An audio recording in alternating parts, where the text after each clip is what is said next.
Google Stadia. When Google launched Stadia on November 19, 2019, the pitch was radical. Click a link and a big budget game boots in seconds. No console box, just a controller streaming from Google's data centers to Chrome, Chromecast Ultra, or a phone with up to 4K 60 HDR. Early adopters got a Founders or Premier Edition bundle, but adoption lagged and key features and games trickled out slowly. In February 2021, Google shut down Stadia Games and Entertainment, the in-house studio meant to deliver exclusives, signaling a retreat to platform tech over first-party content. On September 29, 2022, Google acknowledged Stadia hadn't gained the traction it hoped and announced the service would wind down. Players could keep playing until January 18, 2023. In a rare consumer-friendly move, Google refunded all Stadia hardware bought from the Google Store and all game and add-on purchases. To keep the controller useful, Google released a web tool that permanently switches it to Bluetooth mode so it works on PCs, phones, and other devices. Was it discontinued too soon? The core tech largely worked, and Google says pieces of the streaming stack will live on in other products and via partners, even if the consumer service is gone. But Stadia itself lasted just over 3 years, ending before it could build the exclusive catalog and long-term trust a new platform needs.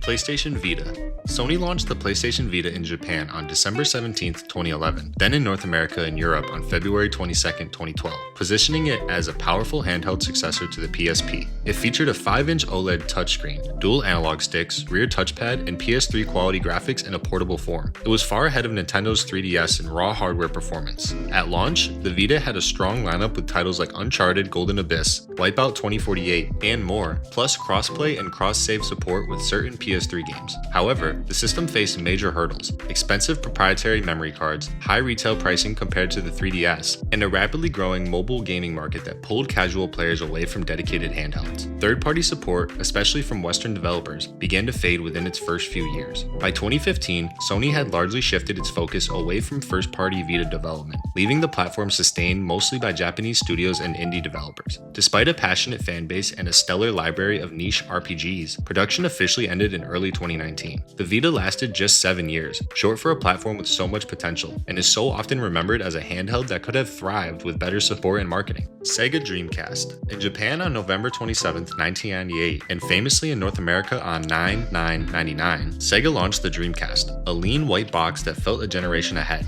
It shipped with a built-in modem for effortless dial-up play and pioneering online titles like Phantasy Star Online, one of the first console MMORPGs. The visual memory unit doubled as a tiny screen and a detachable memory card, while showcase games such as Soul Calibur, Crazy Taxi, and Jet Set Radio made the hardware feel electric. Yet the clock was already ticking. Sony's PlayStation 2 arrived with a DVD drive and a tidal wave of third-party support. The Dreamcast's proprietary GD-ROMs meant no movies and higher disc cost. Sega was still recovering from Saturn-era missteps, and widespread piracy undercut software revenue just as the system needed momentum most. By early 2001, Sega announced it would cease Dreamcast production and transition to third-party publishing. Shipments wound down that year. The console's commercial life barely cleared 2 years in the West, but its impact from online play and daring art direction far outlived its sales. For many, the Dreamcast wasn't just discontinued, it was cut off right as it was proving what the future of consoles could be. Hit the like and subscribe button for more videos daily on all things video games.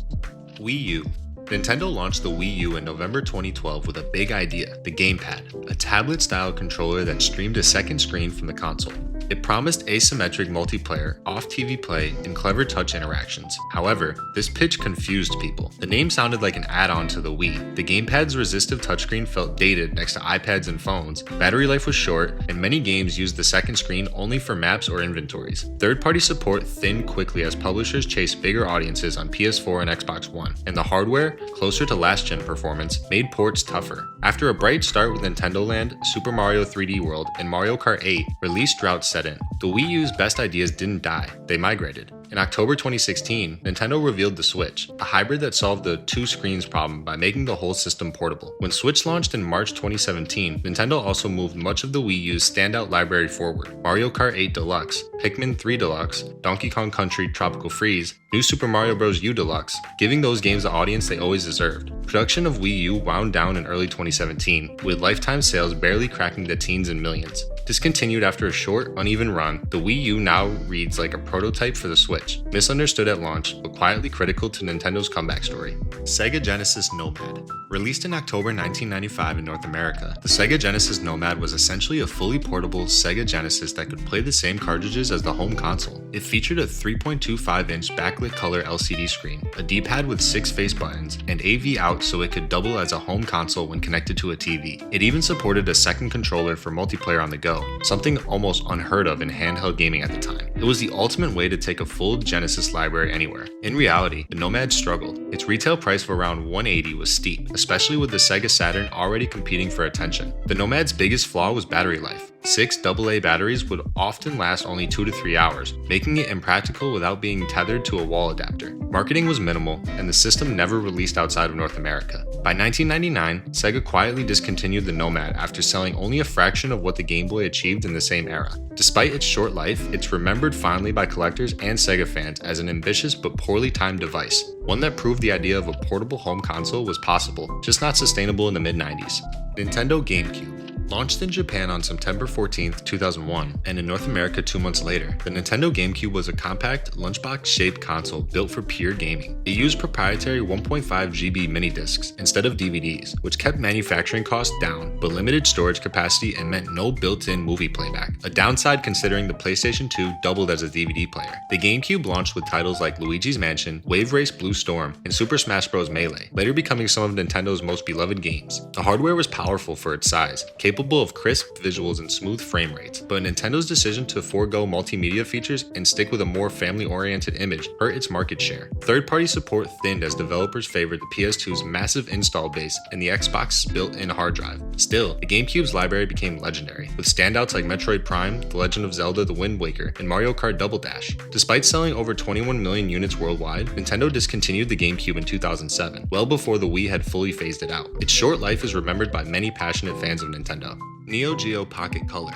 SNK launched the Neo Geo Pocket Color in March 1999 as a follow-up to its monochrome Neo Geo Pocket, aiming to compete with Nintendo's Game Boy Color. The handheld featured a crisp 16-bit color display, long battery life of up to 40 hours on just 2 AA batteries, and a unique micro-switch thumbstick that gave it an arcade-like feel for fighting games. Its library was small but well-curated, with standout titles like the SNK vs. Capcom, Match of the Millennium, Metal Slug First Mission, and excellent ports of King of Fighters. In Japan, the Neo Geo Pocket Color built a dedicated following, but in North America and Europe, SNK struggled to secure shelf space and marketing against Nintendo's dominance. Things worsened when SNK was acquired by Aruze in 2000, leading to shifting priorities and financial instability. Just 2 years after launch, SNK abruptly pulled the system from Western markets in mid-2001, effectively killing its global potential. Collectors today praise the Neo Geo Pocket Color for its build quality, responsive controls, and surprisingly deep game lineup. Yet its lifespan of barely 2 years outside Japan cements it as a handheld that deserved more time, one that might have carved out a loyal niche had it not been cut short by corporate turmoil. Sega Saturn. Released in Japan on November 22, 1994, and in North America on May 11, 1995, the Sega Saturn was Sega's ambitious attempt to dominate the 32-bit era. Packed with dual CPUs and multiple processors, it excelled at 2D sprite-based games and early 3D graphics,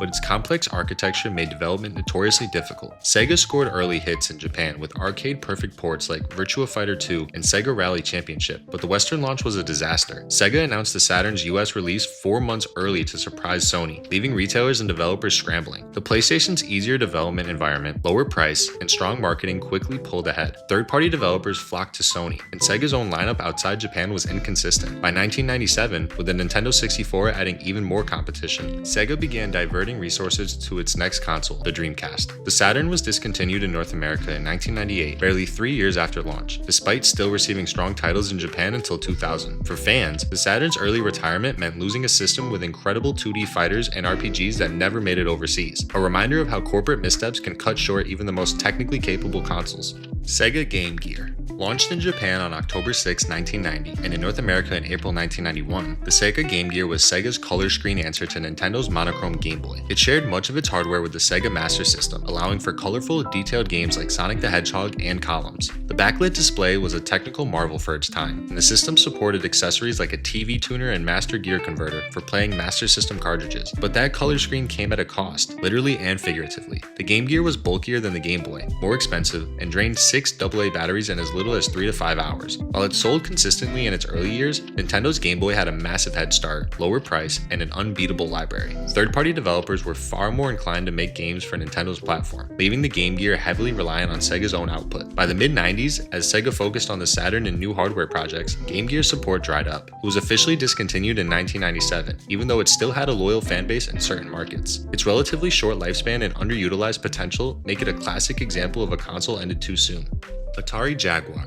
Released in North America in November 1993, the Atari Jaguar was marketed as the world's first 64-bit home console, a bold claim supported by its distinctive 64-bit logo. In reality, its architecture was a hybrid of multiple processors, and developers found it notoriously difficult to work with. The launch lineup, including titles like Cybermorph and Trevor McFur and the Crescent Galaxy, failed to showcase compelling gameplay, and early reviews were lukewarm at best. Atari struggled to attract major third-party developers, leaving the Jaguar's library thin and inconsistent. While it had a handful of notable titles like Alien vs Predator and Tempest 2000, most releases were either underwhelming or rushed. The arrival of the Sega Saturn and Sony PlayStation in 1994, with more developer-friendly hardware and stronger marketing, pushed the Jaguar into obscurity almost overnight. By 1996, Atari officially discontinued the console, with several in-development games canceled before release. Its commercial life lasted barely 3 years, and it sold fewer than 250,000 units worldwide. The Jaguar's early death wasn't just a result of fierce competition, it was also a case of over-promising and under-delivering, cutting short what could have been a more competitive era for Atari. Which console do you think deserved a longer lifespan? Leave a comment down below. Thanks for watching.